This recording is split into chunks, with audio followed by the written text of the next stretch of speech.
पहले तो हमेशा सबको लगता है इंजीनियर बन जाएं, उसके बाद कुछ देखेंगे, नौकरी मिल जाए अच्छी 15-20 लाख रुपए की, फिर लगा कि मनी से भी बड़ा कुछ पर्पस होता है इंसान का। जैसे मेरा पहला अटेम्प्ट मैंने जो 2019 में दिया था, उसमें मैं इंटरव्यू तक पहुंचा था, तो मुझे लगा था कि चीज़ें आसान हैं, यूपीएससी पहले अटेम्प्ट में निकल जाता है, कोई अप्स एंड डाउन्स नहीं आएगा, सब अप्स एंड अप्स ही रहेगा। पेपर देने से मुझे ऐसा फील हुआ कि थोड़ा यूपीएससी बायस्ड है इंजीनियर्स के, क्योंकि बोलते हैं यूपीएससी क्यूरियोसिटी चेक करता है, कॉमन सेंस चेक करता है। सिलेबस के जितने टॉपिक्स दिए हुए हैं GS 1 2 3 4, उसको न्यूज़पेपर से रिलेट करके थोड़ा गूगल सर्च करके अपने कीवर्ड्स थोड़े थोड़े लिखता था, इंट्रोडक्शन बॉडी कंक्लूजन फॉर्मेट। कोई भी बुक यूपीएससी में कंपलसरी नहीं है। जैसे का पेपर अभी आ रहा है, को इंटरव्यू में पूछा था इस बार, प्रीति सूदन मैम का बोर्ड था, उन्होंने बोला था कि सोशल मीडिया के पॉजिटिव्स और नेगेटिव्स बताओ, तो उन्होंने पूछा था कि डिस्ट्रैक्शंस कैसे होते हैं, किस प्रकार के डिस्ट्रैक्शंस होते हैं। GS 4 का मुझे याद है, जब मैं पेपर देने बैठा तो जब सर बांट रहे थे, एक तो इतना मोटी वो लेके आए सबको बांटने के लिए, और जब मुझे दिए तो एकदम भारी सा लगा पेपर मुझे। मैंने 3 मेंस लिख चुका था। 11th-12th वालों को तो यही बोलूँगा, अभी एंजॉय करो लाइफ को, अभी से पढ़ोगे तो जब पढ़ने का टाइम आएगा तो थोड़ा सा आप बर्नआउट फील करोगे। नमस्कार साथियों, वेलकम टू स्टूडेंट्स व्यू। जैसा कि आप सभी देख रहे हैं, पिछले कई दिनों से स्टूडेंट्स व्यू आपको लगातार यूपीएससी सीएससी टॉपर से मिलवा रहा है। इसी सीरीज़ में आज हमारे साथ पीयूष सर है। सर, सबसे पहले तो आपका बहुत बहुत स्वागत है और आपको बहुत बहुत बधाइयाँ इतनी बड़ी अचीवमेंट के लिए। धन्यवाद धन्यवाद। सर की 433वीं रैंक है और लगभग आईपीएस मिल ही जाएगा सर, और पीएसआईआर ऑप्शनल रहा है सर का, और ये शायद तीसरा अटेम्प्ट था, चौथा अटेम्प्ट था सर का। तो सर बात शुरू करते हैं। अभी प्रीलिम्स भी दिया होगा सर ने, प्रीलिम्स के लेकर कई प्रकार के सवाल थे एस्पायरेंट्स के जहन में, उनको भी सर से पूछेंगे और सर से जानेंगे कि किस प्रकार ऐसी जो बाधाएं आती है उनसे किया जाता है, आगे बढ़ा जाता है, उनको पार किया जाता है। सर, आपका ये चौथा अटेम्प्ट था, बड़ी स्ट्रगल जर्नी रही। सबसे पहले तो आपका ये आईएएस बनने का ख्वाब हो, यूपीएससी करने का ख्वाब कहाँ से आया? यार मैं हमेशा से थोड़ा पब्लिक ओरिएंटेड इंसान था। कॉलेज में भी जब पहली बार लोगों को देखा तो लगा कि लोगों से बात करना मुझे पसंद था। तो पहले तो हमेशा सबको लगता है इंजीनियर बन जाएं, उसके बाद कुछ देखेंगे, नौकरी मिल जाए अच्छी 15-20 लाख रुपए की, फिर लगा कि मनी से भी बड़ा कुछ पर्पस होता है इंसान का। तो जब पता चला कॉलेज में जाने के बाद कि कई लोग आईएएस की तैयारी कर रहे हैं, उस समय तो पता भी नहीं था यूपीएससी क्या होता है। तो 3rd-4th ईयर में मैंने डिसाइड किया कि प्लेसमेंट में नहीं बैठना है और पब्लिक सर्विस की तरफ कुछ जाना है, तो आईएएस उसके लिए मुझे लगा बेस्ट होगा, तो उससे मोटिवेशन हुआ था मेरा। सर, उससे पहले की बात को आगे बढ़ाएं। सर, सबसे पहले तो अपना एजुकेशनल बैकग्राउंड के बारे में थोड़ा अपने व्यूअर्स को बता दीजिए सर। मैं बनारस का निवासी हूँ। अच्छा सर। तो मैंने अपनी स्टार्टिंग की प्राइमरी शिक्षा मालवीय शिशु विहार BHU से की थी। उसके बाद मैं सनमिम एकेडमी बनारस से पढ़ा हूँ। फिर बीटेक मैंने की है IIT कानपुर से, मटीरियल साइंस एंड इंजीनियरिंग में। मैं 2018 का पास आउट हूँ। तो सर, पिछले 4 अटेम्प्ट, ये चौथा अटेम्प्ट था आपका, तो सर 3 अटेम्प्ट कैसे रहे और उनमें ऐसी क्या गलतियां रही जो आपने चौथे अटेम्प्ट में सुधार कर और ये 438वीं रैंक हासिल की है? जैसे मेरा पहला अटेम्प्ट मैंने जो 2019 में दिया था, उसमें मैं इंटरव्यू तक पहुंचा था, तो मुझे लगा था कि चीज़ें आसान हैं, यूपीएससी पहले अटेम्प्ट में निकल जाता है, कोई अप्स एंड डाउन्स नहीं आएगा, सब अप्स एंड अप्स ही रहेगा। लेकिन फिर धीरे धीरे रियलिटी पता चलने लगा कि थोड़ा लक भी इम्पॉर्टेंट है। तो सेकेंड अटेम्प्ट में मैंने मेंस लिखा, दूसरा मेंस था जो कि मेरा 2020 वाला, उसमें मेरा पॉलिटिकल साइंस में ड्रास्टिकली लो नंबर दे दिया। तो मेरा इंटरव्यू कॉल नहीं आया उस साल, तो उससे मुझे बहुत चीज़ें सीखने को मिली। फिर 3rd अटेम्प्ट में पता चला कि जब मैं फुल्ली प्रिपेयर्ड था मेंस को, तो मेरा प्रीलिम्स से क्लियर नहीं हुआ 2021 में। फिर 2022 में फाइनली जब सब कुछ स्टार से लाइन हुए तो फाइनली 433 रैंक आई है। 433 रैंक।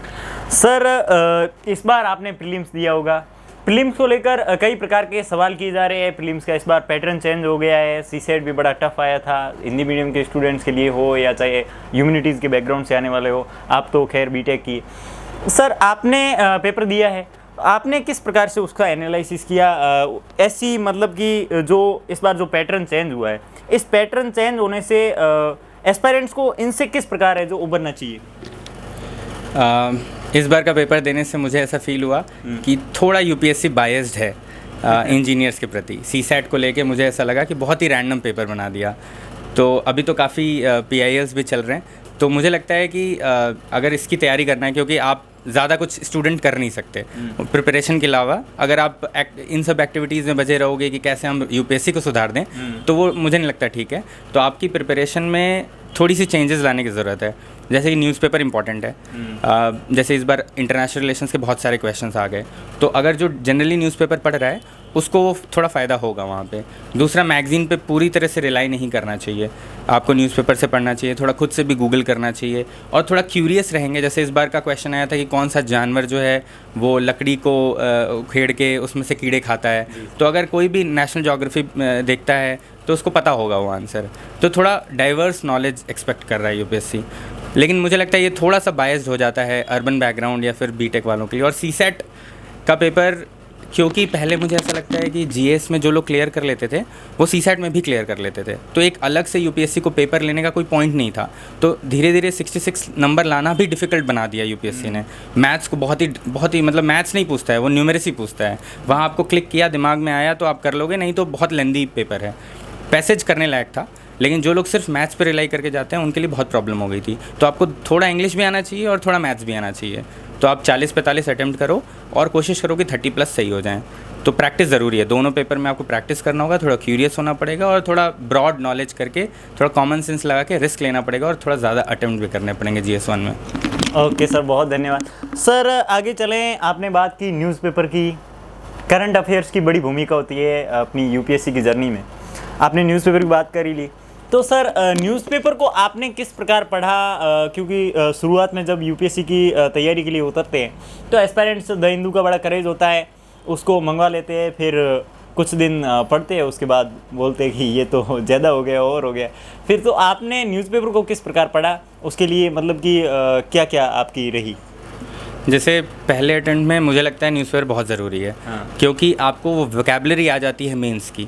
अगर आप रोज़ न्यूज़पेपर पढ़ रहे हो, रोज़ आप एग्रीकल्चर पे न्यूज़ पढ़ रहे हो, बजट पे न्यूज़पेपर पढ़ रहे हो, इकोनॉमिक सर्वे आ रहा है तो उस पर न्यूज़ पढ़ रहे हो, उसका एनालिसिस देख रहे हो, कभी फूड सिक्योरिटी पे आता है, मतलब रोज़ आप एक ही तरीके के आर्टिकल्स देख के उसका स्टेटमेंट्स को पकड़ लेते हो कि कैसे लिखना है मेंस में।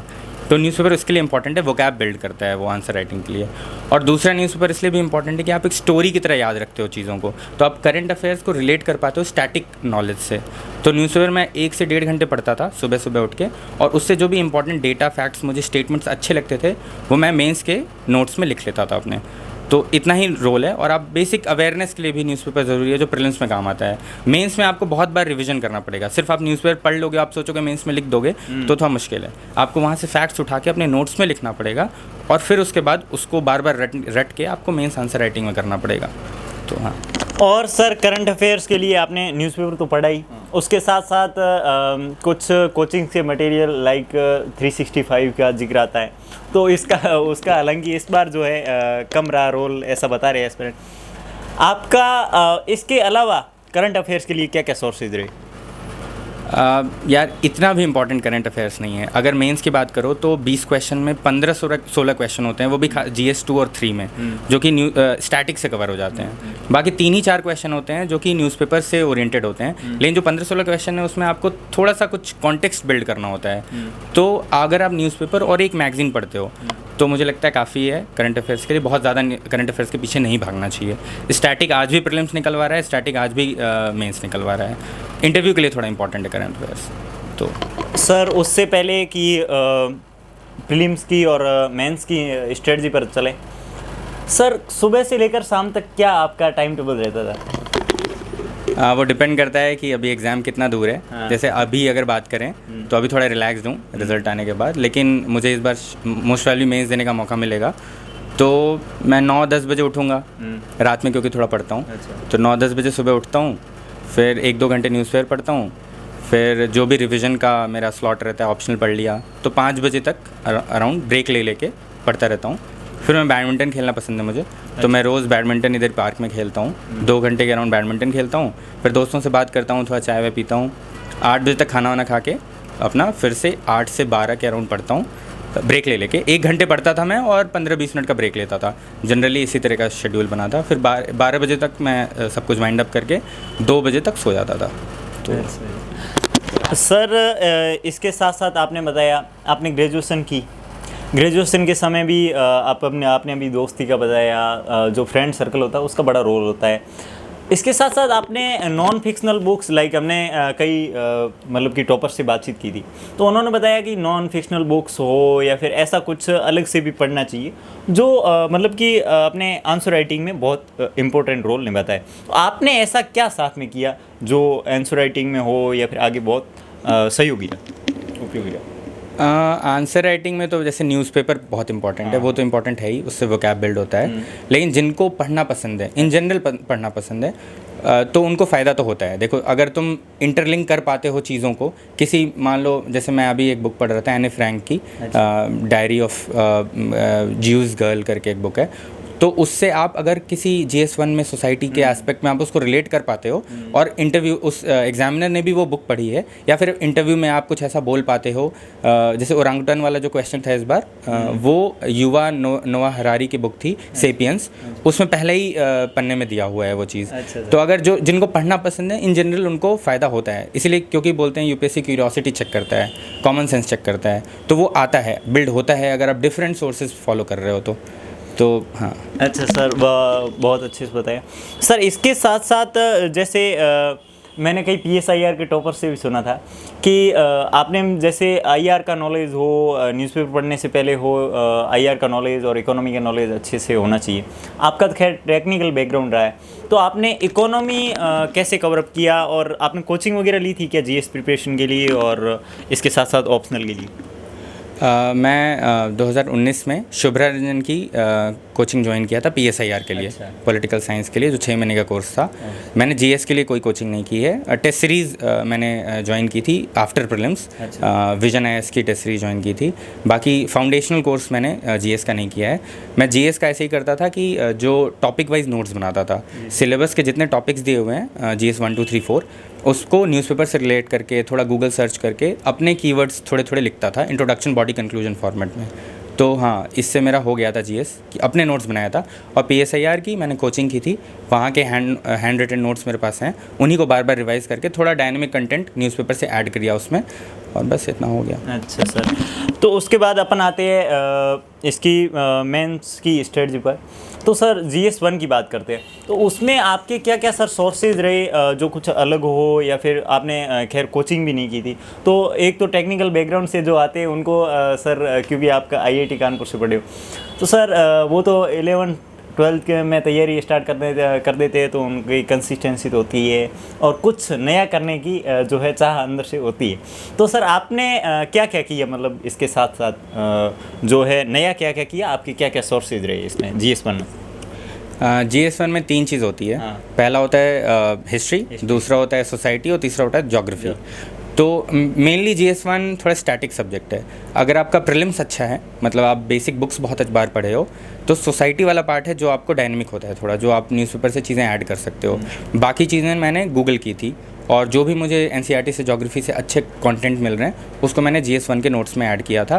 और जो भी जनरल, जैसे एक एग्जांपल दूंगा कि आर्ट एंड कल्चर का first topic art and culture architecture का है, तो मैंने देखा था कि मेट्रो में मधुबनी पेंटिंग्स लगी थी दिल्ली मेट्रो में, तो मैंने इसको preservation of art and culture का एक क्वेश्चन आया था, उसमें मैं इंट्रोडक्शन में ये लिखा था कि थ्रू अवेयरनेस जनरेशन हम मेट्रो में ये चीज़ लगाते हैं मधुबनी, जिससे लोगों का सपोर्ट मिलता है, जोग्राफिकल इंडिकेशन भी मिल सकता है। तो हाँ, इससे मैं थोड़ा अपने सराउंडिंग का जो आप रख रहे हो उससे इनोवेटिव एग्जांपल्स आप दे पाते हो।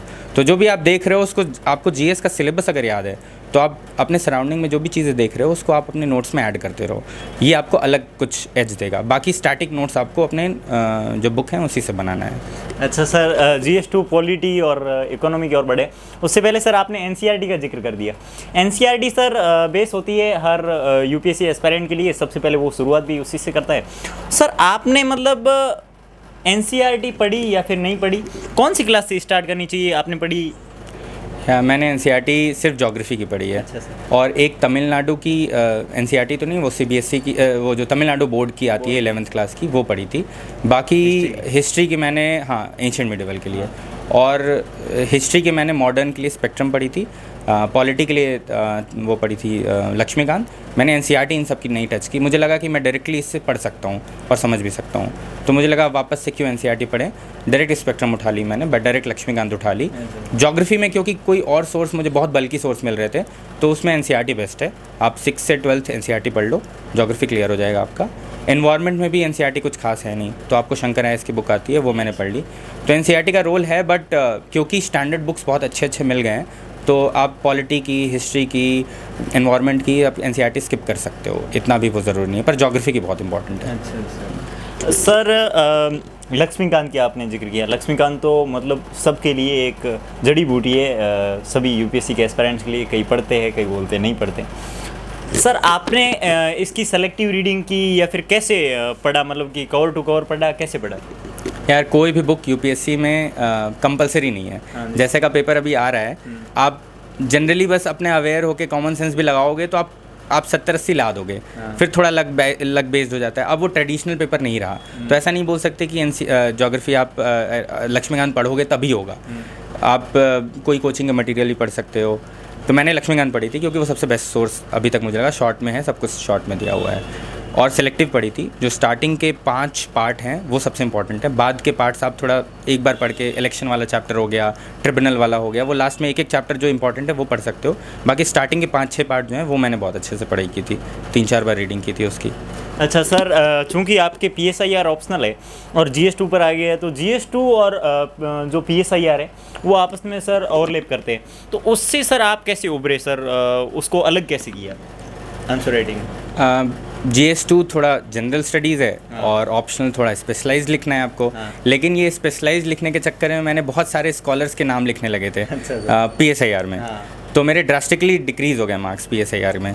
तो मुझे लगता है बहुत ज़्यादा सेग्रीगेशन नहीं है GS2 और PSIR में, बट फिर भी जो पॉलिटी वाला क्वेश्चन आता है इसमें PSIR में, उसमें आपको ट्रेडिशनल जो कंटेम्प्रेरी स्कॉलर्स हैं, ट्रेडिशनल जो क्लासिकल स्कॉलर्स हैं, उनके नाम लिखने हैं। यहाँ आप लिख सकते हो उनके वर्ड्स, बट नाम लिखने की ज़रूरत नहीं है। आपको आर्टिकल्स लिखने पड़ेंगे GS2 के पेपर में, आर्टिकल्स लिखने हैं, आपको बॉडीज़ के नाम लिखने हैं, कुछ कोट्स लिख सकते हो, लेकिन वो ज़्यादा PSIR में यूज़ होता है। तो आपको थोड़ा स्पेशलाइज कंटेंट, स्कॉलरली कंटेंट आपका PSIR में बनाना है, और GS2 में आपको एक कॉन्स्टिट्यूशनल एस्पेक्ट ज़्यादा देना है, तो उससे मार्क्स मिलता है। अच्छा सर, इंटरनल सिक्योरिटी हुई, IR हुआ, ये सर GS2 में, हालांकि सर आपके PSIR ऑप्शनल था, लेकिन जिनके नहीं हैं वो सर जानना चाहते हैं कि ये जो छोटे छोटे पार्ट होते हैं उनसे क्वेश्चन तो आते ही है, तो उससे आप उनको आपने कैसे पढ़ा, क्या सोर्सेज रहे आपके? किसके? इंटरनल सिक्योरिटी और इंटरनल सिक्योरिटी GS3 का पार्ट है, और सबसे वेल डिफाइंड सिलेबस है इंटरनल सिक्योरिटी का।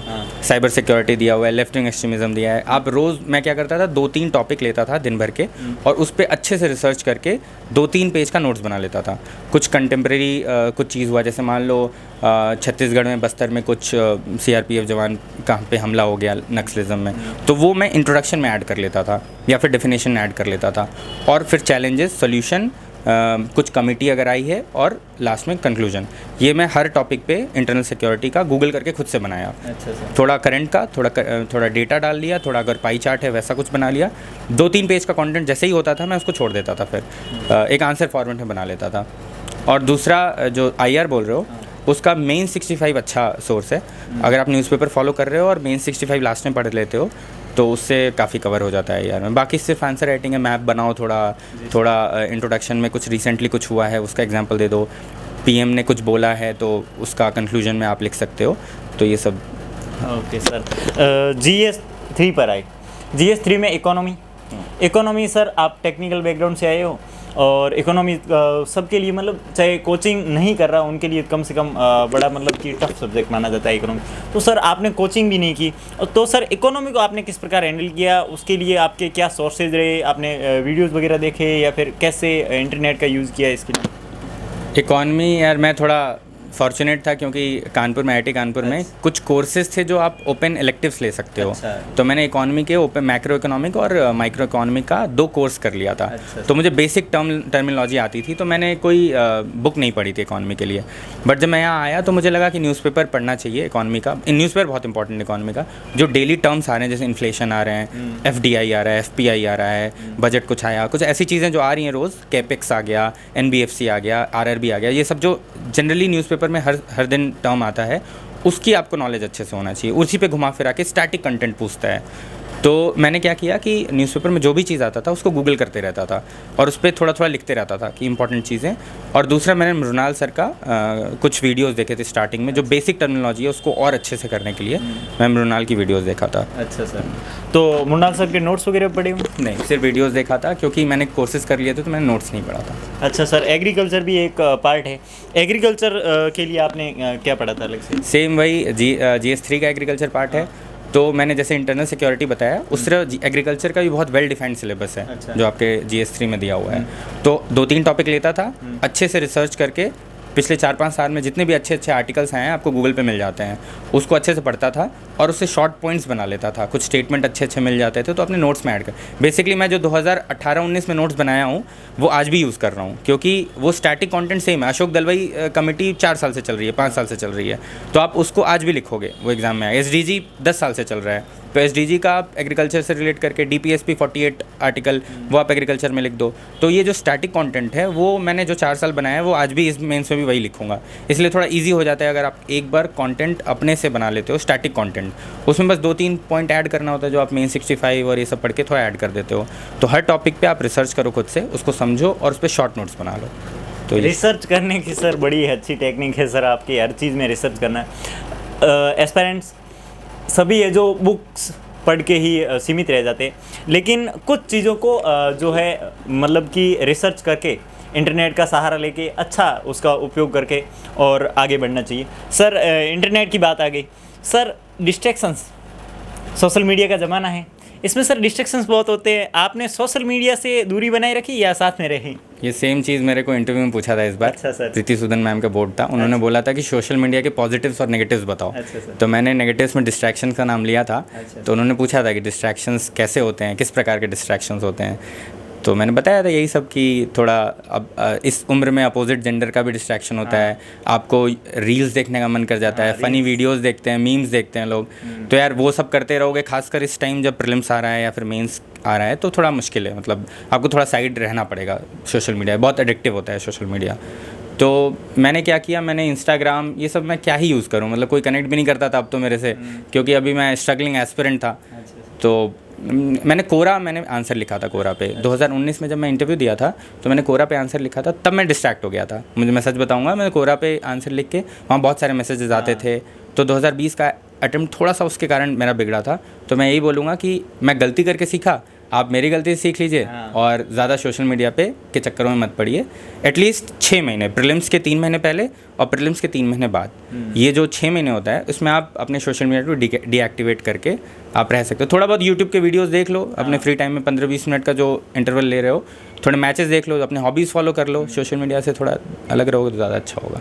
सोशल मीडिया से थोड़ा अलग रहने की सर ने बात कही, और फिजिकल एक्टिविटीज सर क्योंकि लोग कंट्रोल नहीं कर पाते हैं। हाँ सर। अब ऐसा होगा कि तुम रेगुलेट कर पाओ अपने सोशल मीडिया, क्योंकि मैं दिन भर में आधे घंटे ही देखूंगा या 1 घंटे ही देखूंगा तो ठीक है, लेकिन अब ये उम्र में यार जब मोबाइल साथ होता है, हर पढ़ने का किसको मन करता है, तो लोग बैठ जाते हैं, थोड़ा थोड़ा करते रहते हैं, तो उससे डिस्ट्रैक्ट हो जाता है इंसान। जी सर, सोशल मीडिया से दूरी बना के रखने की बात कही सर ने, थोड़ी बहुत फिजिकल एक्टिविटीज़ कर लेनी चाहिए जिससे जो अपना स्वास्थ्य अच्छा रहे। सर भी बैडमिंटन खेलते थे। उसके बाद सर बात आती है GS4 की। GS4 का पेपर इस बार बड़ा लेंदी हुआ था, आपने उसमें टाइम मैनेजमेंट कैसे किया था सर, और GS4 में आपने क्या फॉलो किया, लेक्सिकन या फिर क्या? GS4 का मुझे याद है जब मैं पेपर देने बैठा तो जब सर बांट रहे थे, एक तो इतना मोटी वो लेके आए सबको बांटने के लिए, और जब मुझे दिए तो एकदम भारी सा लगा पेपर। मैंने 3 मेंस लिख चुका था, तो मुझे लगा इतना भारी पेपर क्यों है। तो मैंने पलट के देखा और एक 2-2 पेज के केस स्टडी था, 2-2 पेज के, ट्रांसलेशन 1 पेज का, 1 पेज का वो, और 5-5 पेज दिया हुआ था लिखने के लिए, उसमें भी 5-5 पार्ट हर केस स्टडी पे था। तो मुझे ये पहले ही रियलाइज़ हो गया कि बहुत लेंदी पेपर है। अगर ये मुझे रियलाइज़ नहीं होता तो मैं पक्का पेपर छूट जाता। जब मैंने वो भारीपन महसूस किया ना, मुझे समझ में आ गया कि बहुत लंबा पेपर है, तो मैं स्टार्टिंग से क्वालिटी को कॉम्प्रोमाइज़ कर दिया।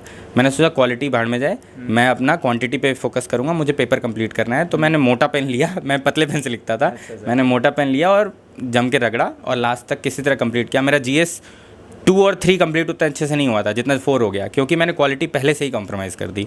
तो पहले रियलाइज़ होना कि ये पेपर लेंदी है, लोगों का छूटेगा, तो मैं क्वालिटी कॉम्प्रोमाइज़ कर देता हूँ और पेपर बस भर देता हूँ। ये फ़ायदा भी होता है, कई यूपीएससी किसी को पता तो है नहीं कैसे चेकिंग करती है, कई लोग छोड़ के भी आते हैं, उनके भी मार्क्स ज़्यादा हो जाते हैं। तो लेकिन मेरा हमेशा से था कि मैं पूरा पेपर भर के आऊँगा, तो मैंने थोड़ा तेज़ लिखा और क्वालिटी कम लिखी। अच्छा सर, GS4 की बात हो गई, उसके बाद सर ऐसे की बात होती है। आप तो टेक्निकल बैकग्राउंड से आते हो, ह्यूमैनिटीज़ वाले ठीक ठाक लिख लेते हैं, लेकिन खैर टेक्निकल वालों के लिए भी होता है। 12 तो अच्छे से की होगी। सर आपने ऐसे में आपकी क्या स्ट्रेटजी रही और कैसे आपने लिखा? मुझे लगता है ऐसे सबसे रैंडम पेपर होता है, उसका चेकिंग सबसे रैंडम होता है। अच्छा सर। आप ऐसे में आज जो नंबर ले आए हो, अगले साल हो सकता है आपके 30 नंबर कम हो जाए, आप सेम ऐसे लिखो फिर भी, तो उसकी स्ट्रैटेजी मुझे लगता है रिस्क बहुत मत लो। ऐसे में आप रिस्क लोगे, आपके 70 नंबर भी मिल सकते हैं। आपने सिंपल ऐसे लिखा है, हो सकता है आपके 130 नंबर आ जाएं। तो मैंने फर्स्ट अटेम्प्ट मेरे 125 नंबर आए, जब मुझे ज़्यादा कुछ पता नहीं था, मैंने बस सिंपल ऐसे लिख दिया था 2019 के अटेम्प्ट में। 2020 में मैंने बहुत चीज़ें ट्राई करने स्टार्ट कर दिया, पोएम लिखना स्टार्ट कर दिया, बहुत सारे कोड्स फालतू के लिखता था, तो मुझे 103 नंबर मिल गए। तो थर्ड अटेम्प्ट में मैंने सोचा, इस बार वाले फोर्थ अटेम्प्ट में, कि मैं एकदम जो सिंपल ऐसे होता है, मुझे ज़्यादा नंबर नहीं चाहिए, मुझे 150 नंबर नहीं चाहिए ऐसे में, मुझे 70 नहीं चाहिए, मुझे 80 नहीं चाहिए, मैं एकदम सिंपल लिखूंगा जो एग्जामिनर जिससे ऑफेंड ना हो, मतलब उसको लगे, उसको बोर ना हो, सिंपल पढ़े, बोले कि टू द पॉइंट बच्चे ने लिखा है, 125 दे दे, मैं खुश हूँ इस चीज़ से।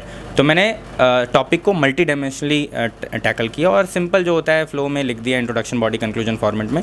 मेरे 127 नंबर आ गए, मैं उसमें खुश हूँ कि बहुत कम नहीं है। मेरे दोस्तों के जो सिलेक्टेड हैं उनके भी 90-100 आए हैं इस बार, तो उनका पूरा सिलेक्शन बिगड़ गया इस चीज़ से। तो मैंने बहुत ही सिंपल ऐसे लिखने की कोशिश की थी, और थोड़ा जो कन्वेंशनल ऐसे होते हैं ना, जैसे मान लीजिए इस बार 2 टॉपिक सबने लिखे हैं जो इजी टॉपिक थे, मैंने उससे एक हट के लिख दिया। जो सेकंड सबसे सिंपल लग रहा था वो मैंने लिखा कि थोड़ा अलग रहे, एग्जामिनर को जो सेम ऐसे पढ़ पढ़ के वो थोड़ा बोर हो गया है, तो मैं थोड़ा एक ऐसे smile is the chosen vehicle वाला जो था वो कम लोगों ने लिखा था, वो मैंने चूज़ करके लिखा। बट अपना अपना नज़रिया है, मैंने यही चूज़ किया था कि जो मतलब इनोवेट नहीं करूँगा, एक सिंपल ऐसे लिख दूंगा जो 125 नंबर दे दे। अच्छा, ऐसे में सर फिलोसफिकल ऐसे ज़्यादा आ रहे, तो उसके लिए आपने क्या मतलब कि कुछ मटेरियल क्या फॉलो किया, कुछ पढ़ा? GS का ही कंटेंट रहता है मेरा। अच्छा। ऐसे में जो GS 1 2 3 4 का है उसी का कंटेंट रहता है, बट उसी को मल्टी डायमेंशनल आपको फिलोसफिकल ऐसे में लिखना होता है। फिलोसफिकल ऐसे को GS में बनाना यही कला है। मतलब जैसे मैं बताऊंगा, smile is the chosen vehicle of all ambiguities, ये टॉपिक था। मतलब आप मुस्कुरा कर किसी भी एम्बिग्विटी को सॉल्व किया जा सकता है।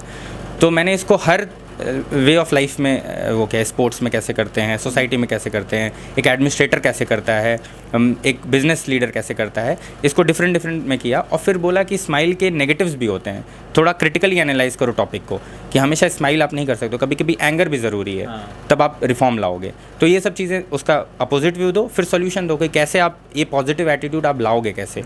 तो 3 चीज़ें, पहला आप टॉपिक से अग्री करो, उस पर 5-6 एग्जाम्पल लेके 5 पैराग्राफ लिखो, फिर उसका क्रिटिकली एनालाइज करो, उसको उल्टा पॉइंट लिखो कि उसका अपोजिट व्यू भी है, फिर एक कैसे उसको रिफॉर्म करें वो पॉइंट लिख के और कंक्लूड कर दिया। बस सिंपल यही ऐसे रखता हूँ मैं। ओके सर, बहुत अच्छे से मेंस की स्ट्रेटजी हो गई। इसके बाद सर बढ़ते हैं इंटरव्यू में। इंटरव्यू में सर ऐसा कुछ अजीब सवाल वगैरह रहा जो आप हमारे व्यूअर्स को बताना चाहेंगे? अजीब सवाल? हाँ, अजीब सवाल तो कुछ नहीं रहा, मेरे डैफ से बिल्कुल सवाल नहीं थे। अच्छा। मतलब जो डिटेल्ड एप्लीकेशन फॉर्म था उससे बहुत रेयरली सवाल पूछे। एक चीज़ गलती क्या हो गई, मुझे ऐसा लग रहा है कि मेरा मटेरियल साइंस एंड इंजीनियरिंग वो है बैकग्राउंड है, उन्होंने उसको शायद मटेरियल्स मैनेजमेंट समझ लिया। अच्छा। तो मेरे मटेरियल्स मैनेजमेंट पे बहुत क्वेश्चन पूछ लिए उन्होंने, जैसे कार्गो कंटेनर्स, लॉजिस्टिक्स पे पूछने लगे, तो वहाँ मेरा थोड़े मार्क्स इसीलिए डिक्रीज़ हो गए। बाकी बहुत नॉर्मल सवाल थे, करप्शन को कम कैसे किया जाए, सोशल मीडिया के पॉजिटिव नेगेटिव्स, फिर आप IIT से यहाँ क्यों आए हो, फिर पूछे कि आप एनक्रोचमेंट्स कैसे हटाओगे। तो जो आप प्रिपेयर करते हो उसी को एक स्ट्रक्चर्ड वे में आप आंसर दे दोगे, लॉजिकल स्ट्रक्चर्ड वे में, एक प्रैक्टिकल एडमिनिस्ट्रेटर की तरह, बहुत आइडियलिस्टिक बातें नहीं करनी है वहाँ पे। तो नंबर मुझे लगता है 170-75 मिल जाते हैं, आप कुछ ब्लंडर नहीं करोगे तो। ओके सर, अंत में सर इंटरव्यू हो गया और फाइनली 433वीं रैंक सर को हासिल हुई है। सर लगभग IPS मिल जाएगा। और इसके बाद सर बात करते हैं, अभी एस्पायरेंट्स है, आपने भी खैर ये अटेम्प्ट दिया है, और अभी जो एस्पायरेंट्स है आने वाले समय में जो तैयारी करेंगे, अभी ग्रेजुएशन में हो या 12th में भी हो, उनका भी सपना रहता है, तो उनको आप क्या कहना चाहोगे? क्या सजेशन? जैसे 11th-12th वालों को तो यही बोलूँगा, अभी एंजॉय करो लाइफ को। अभी से पढ़ोगे तो जब पढ़ने का टाइम आएगा तो थोड़ा सा आप बर्नआउट फील करोगे। तो अभी थोड़ा एंजॉय करो, थोड़ा न्यूज़पेपर इसे पढ़ लो, थोड़ा इंटरनेशनल अफेयर्स के बारे में जानकारी रखो, जैसे जनरल जो लोग पढ़ते हैं उतना ही। बाकी अभी आप लक्ष्मीकांत, स्पेक्ट्रम ये सब तो पढ़ना नहीं है। पेपर वेपर देखते रहो अगर मन है तो कि कैसा पेपर आ रहा है। बट अभी तो कॉलेज अच्छा चूज़ करो, क्योंकि कॉलेज का बहुत इंपॉर्टेंट रोल होता है पर्सनालिटी डेवलपमेंट में। तो अगर आप बेटर कॉलेज आपको मिलेगा, DU मिलेगा, आपको IIT मिलेगा या फिर कोई भी NIT मिलेगा, जो अच्छे कॉलेज है जहाँ लोग बहुत अच्छे आते हैं, आपको पीयर लर्निंग होती है, आपको दुनिया देखने को मिलती है, वो पहले देखो। और लास्ट ईयर ऑफ कॉलेज में एक आप टाइम होता है कि आप तैयारी करना स्टार्ट करो। तो मुझे लगता है 4th ईयर ऑफ कॉलेज या 3rd ईयर ऑफ कॉलेज में आप तैयारी स्टार्ट करो और सोचो कि जब पहला अटैम्प्ट दूंगा तो वो मेरा बेस्ट अटैम्प्ट होगा। और फिर बहुत डिले मत करो इस चीज़ को। ऐसा मत सोचो कि आपका ग्रेजुएशन जब हो रहा है, आपको फाइनली अगर UPSC करना है तो जब आपका ग्रेजुएशन हो रहा है उसके 1 साल में आप अटैम्प्ट दे दो। कई लोग होता है परफेक्ट अटैम्प्ट की सोचते हैं कि हमारा 2027 परफेक्ट अटैम्प्ट आएगा, फिर वो 28 हो जाता है, फिर 29 हो जाता है। पहले आप साइकिल में घुसोगे नहीं तब तक आपको रियलाइज़ नहीं होगा कि कितना कंपटीशन है, कितना आपको मेहनत करना है। तो कॉलेज के जस्ट बाद आप टारगेट बना लो कि मेरा अगर 25 में ग्रेजुएशन है तो मैं 26 में अटैम्प्ट देना है मुझे। और तब तक एक जो स्ट्रैटेजी होती है वो एक सिंपल स्ट्रैटेजी होनी चाहिए कि मैं इतने बार बुक पढ़ लूँगा, इतनी बार ये कर लूँगा, वो आप अपने हिसाब से बनाओगे। तो हाँ, मतलब पहले एंजॉय करो, कॉलेज अच्छा लो, उसके बाद लास्ट ईयर ऑफ कॉलेज में लो और 1 साल में अटैम्प्ट दे दो। और एटलीस्ट पहले साल अगर कोई प्रीलिम्स क्लियर कर लेता है तो वो साइकिल में घुस जाता है। फिर आपको क्लियर होने लगता है कि मुझे एक बार मेंस दे दिया, चीज़ें समझ में आती हैं, दूसरी बार मेंस क्लियर हो जाता है और सेलेक्ट हो जाते हो। तो ऐसी चीज़ें होती हैं। तो आप अगर अच्छे से foundation last year of college में हो तब आपका दिमाग भी बिल्ड हो जाता है, आप मैच्योर हो जाते हो उतने कि आप चीज़ों को समझ रखते हो। तब आप न्यूज़पेपर पढ़ना स्टार्ट करो अच्छे से और नोट्स बनाना स्टार्ट करो और परफेक्ट अटेम्प्ट पहला ही दो। और सोच के दो कि मेरा इसी बार निकलेगा, तो अलग साथ नहीं दिया तो अगले में निकल जाएगा, ये सोच के देना है आपको। ओके सर, बहुत अच्छा लगा सर। बहुत बहुत शुभकामनाएं आपको और बहुत धन्यवाद।